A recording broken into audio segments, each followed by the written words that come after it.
Desert Diaries. Hello, Arizona calling. And you know, this week I have never, despite only being here 3 years, ever felt more like a local.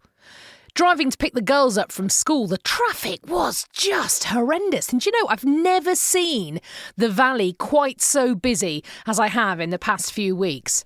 "Oh," I said, properly grumpy. "I can't wait till March comes and all the snowbirds will have gone home and I can drive to school in peace." Who have I become? Growing up, my uncle lived in Devon where he ran a newsagent's in a sweet shop, and I do remember every single summer going down there to visit him, and the locals were always complaining about, whilst also completely relying on them, the grockles, as they called them, the tourists who descended on Torbay all summer. And now look at me, moaning about winter visitors. I've only been here 5 minutes. Who am I? Just shows, doesn't it, how very stroppy and short-tempered I get in traffic. Very glad they're here. Other times, though, I am completely reminded that we are very much not from around these parts. Trying to work out which direction to walk in whilst on a hike, I pause, pointing into the distance and saying, OK, well, if that's north, then never eat shredded wheat. OK, we need to go this way. My 10-year-old told me she'd made the same comment at school during a geography lesson, and the whole class had stopped and gasped and said, "Shredded what?" So, just so you know, if you want to remember the points of the compass in the USA, you repeat, never eat soggy waffles. That's apparently the go-to. Noted, thank you. I've pulled more incredulous faces at political ads in the last week too. The midterm elections are coming up in November, and I've already talked about some of the candidates for senator here in Arizona. We currently have 2 Democratic senators, and it looks like that might change. And the Republican candidates have already started their campaigns. Now, one candidate, the only woman, has the tagline, "Pro-life, pro-gun, pro-Trump." I don't think we've got a lot in common. But then another candidate, Jim Lehman, has sparked huge controversy this week about his latest TV ad. Now, Jim was until recently a multi-gazillionaire owner of a construction company, which he sold for about $1 billion last year, not to be sniffed at. Now, he's pledged to spend $50 million of his own money on his campaign this year to become a senator. His latest TV ad has, to use a completely understated British phrase, ruffled a few feathers. Now, in the ad, Jim walks out into a dusty old street in a one-horse town in the old Wild West. In front of him are 3 masked characters whose names flash up on the screen. Old Joe, Shifty Kelly, Crazy Face Pelosi.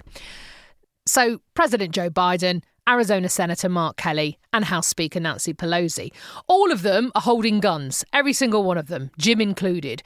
Jim Lehman then walks out into the street in full cowboy gear and says, "The good people of Arizona have had enough of you. It's time for a showdown." Everyone then draws their guns. This is a party political broadcast.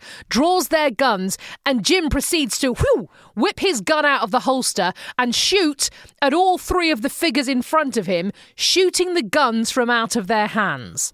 They then all run off in a comical, cartoonish, hands waving around style fashion, like something out of Benny Hill. Now, I can't really imagine a party political broadcast in the UK where, say, Keir Starmer points a gun at Boris Johnson, but apparently campaign ads featuring Republican candidates wielding weapons are actually nothing new here in Arizona. Now, the Second Amendment of the Constitution, the one that talks about the right to bear arms, is a really big issue amongst those GOP voters, the Republican voters.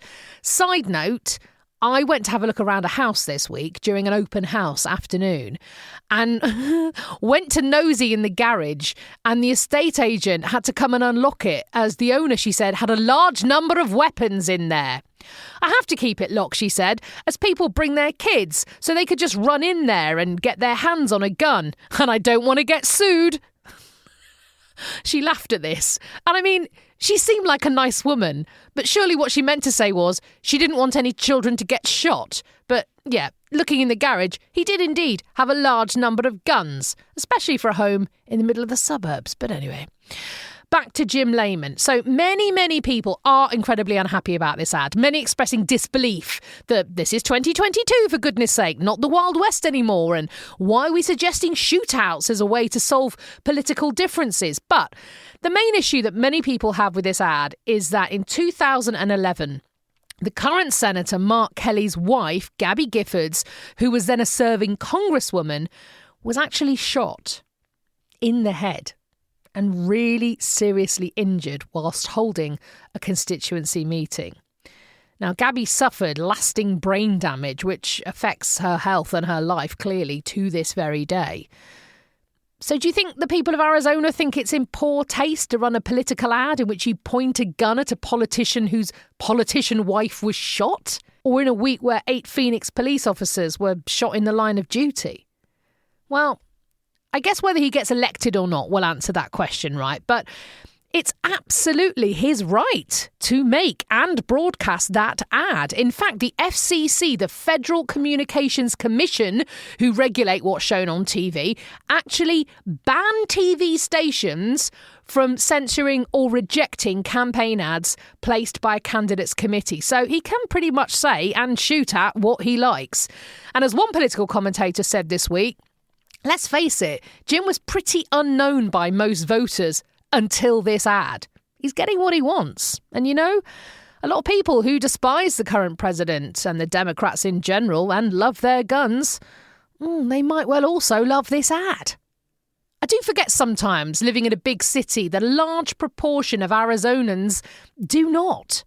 Driving to Vegas as we did last week along roads where there were no towns for miles and miles and miles, the only sign of life were rows of dusty old mailboxes lining side roads. Each of those mailboxes would have represented a house or a farm so far off the beaten track that not only was it too far for the postman to deliver mail, but you couldn't even see it from the road.